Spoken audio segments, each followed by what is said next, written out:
Boker Tov, les Koulam, bonjour à toutes et à tous. Infiniment heureux de vous retrouver aujourd'hui pour partager avec vous le Rita du jour. Et nous sommes aujourd'hui le Yom Revi, le mercredi de la parashat Kitavo, 13 Yud Gimel Elul 5786.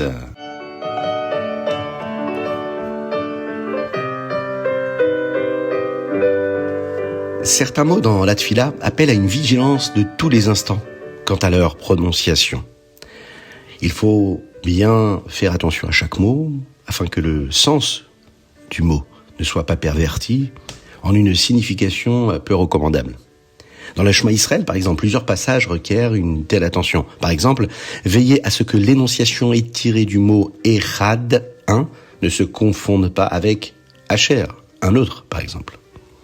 Durant les Yamim Noraim, en particulier pendant les fêtes de Tishri, c'est une période où nous sommes soumis à un examen minutieux. Et il y a certains passages de la Tfila qui exigent que chaque mot soit ciselé à la perfection. C'est ainsi que nous ajoutons la ligne Zorchenu Lechaim. On supplie à Kadosh Baruch Hu de nous inscrire pour la vie. Et nous veillons à prononcer le mot Lechaim avec un Sheva et non Lachaim avec un Kamatz ou avec un Patach.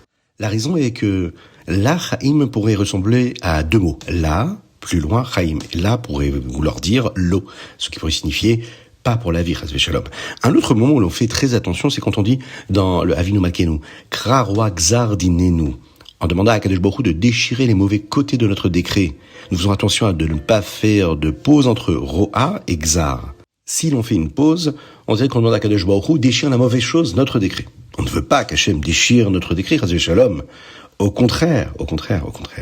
On veut seulement que Kadosh Baruch Hu enlève ce qui n'est pas bon dans notre décret pour cette année. Be'ezrat Hashem, afin qu'il ne nous reste que du positif.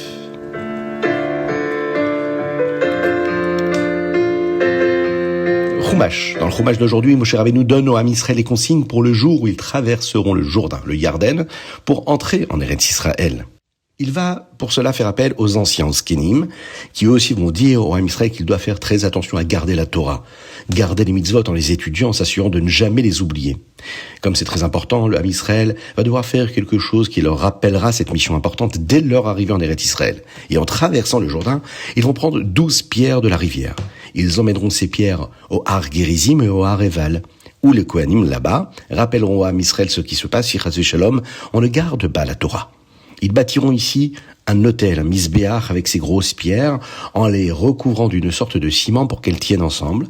Il fallait le construire ainsi parce que nous n'avons pas le droit d'utiliser du métal pour tailler les pierres afin de construire un misbéach.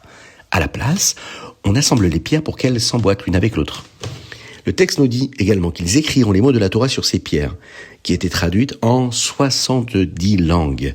Et ensuite, le texte nous demande ici que le Béné Israël offre des sacrifices, des korbanot à Kadosh Baruch Hu sur le Mizbeach. Et on finit par les recommandations de Moshe Rabbeinu. Et écoutez bien, voyez à quel point Kadosh Baruch Hu veut que vous restiez toujours proche de lui. Normalement, quand on commence quelque chose de nouveau, on en est heureux, impatient. Mais plus tard, on s'ennuie un peu, on fait moins attention, la routine, quoi. Pourtant, la Torah demande au Ham Israël ici d'avoir l'impression de se comporter comme s'il promettait à Kadosh Baruch Hu d'être son peuple la toute première fois, chaque jour. Gardez toutes les mitzvot que Kadosh Baruch Hu vous demande d'accomplir.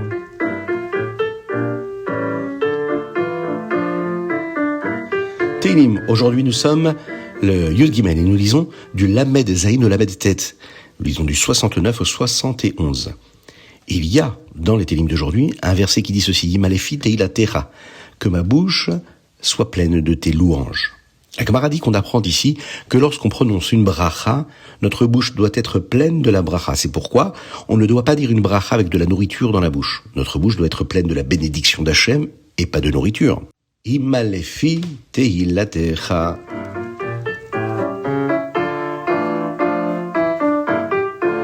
Tania, Igereta Kodesh Siman Yud Gimel.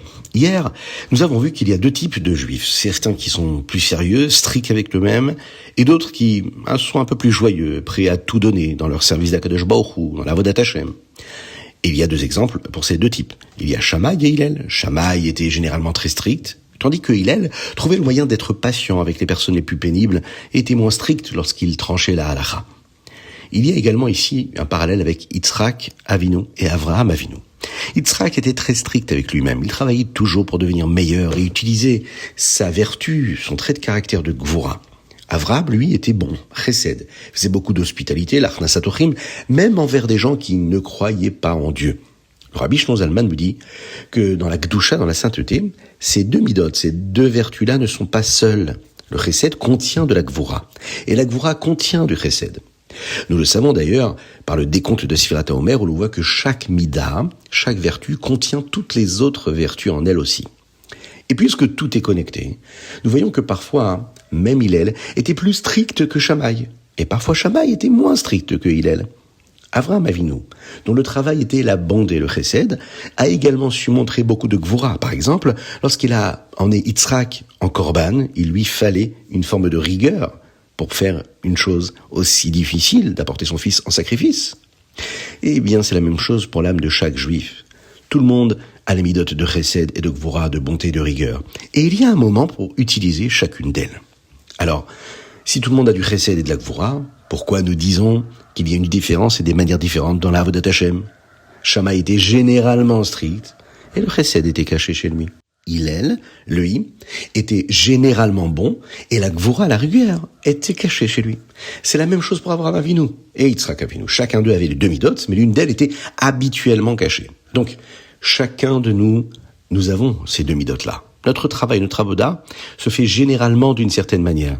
Dans le Tanya de demain, nous verrons que le Rabbi Shlomo Zalman utilise cette explication pour encourager les chassidim qui sont d'habitude plus stricts à utiliser le chesed qui est en eux et à donner de la tzedaka sans limite à ce chassid-là qui était responsable de collecter pour le Kollel Chabad. Ayom Yom Yud Gimel Elul. Dans le Ayom Yom d'aujourd'hui, nous apprenons ce qui arrive à un chassid la première fois qu'il entre en Yechidut. Nous connaissons tous la première mitzvah qu'un bébé garçon a le mérite d'accomplir ici-bas sur terre à sa naissance, la mitzvah de la Brit Mila. Une fois qu'un bébé a la Brit Mila, son corps est connecté à Hachem. Il y a aussi une sorte de Brit Mila sur le plan spirituel. Nous naissons avec des façons de penser qui viennent du Yetzer Hara. Ces idées peuvent recouvrir notre âme, comme cette petite peau qu'il y a sur le bébé avant la Brit Mila. Cette petite peau qui est appelée une orla, c'est aussi ce qui recouvre notre neshama à nous. Et cette peau-là étant trop, cela rend plus difficile notre connexion à Kadosh Baruch Hu. Le chassid Reb Hanoch Hendel a raconté que tous les chassidim savaient que lorsqu'un chassid entre en Yechidut, il reçoit une forme de Brit Mila pour son âme. Lorsqu'il est en Yechidut, pour la première fois, cette or-là, la lourdeur, la façon de penser du Yetzer Hara est retirée, est enlevée. Et il peut désormais penser et ressentir comme un chassid, avec humilité, avec attachement, avec son rabbi. Il suffit d'une seule fois pour cela. Et cela le change. Pour toujours.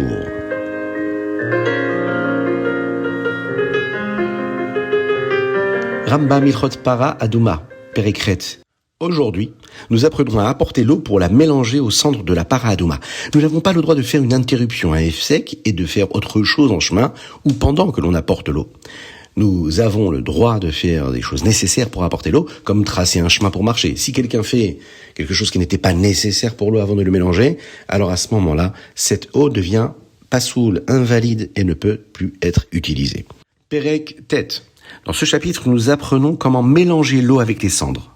Nous apprenons comment le faire et ce qui peut rendre le tout invalide, pasoul.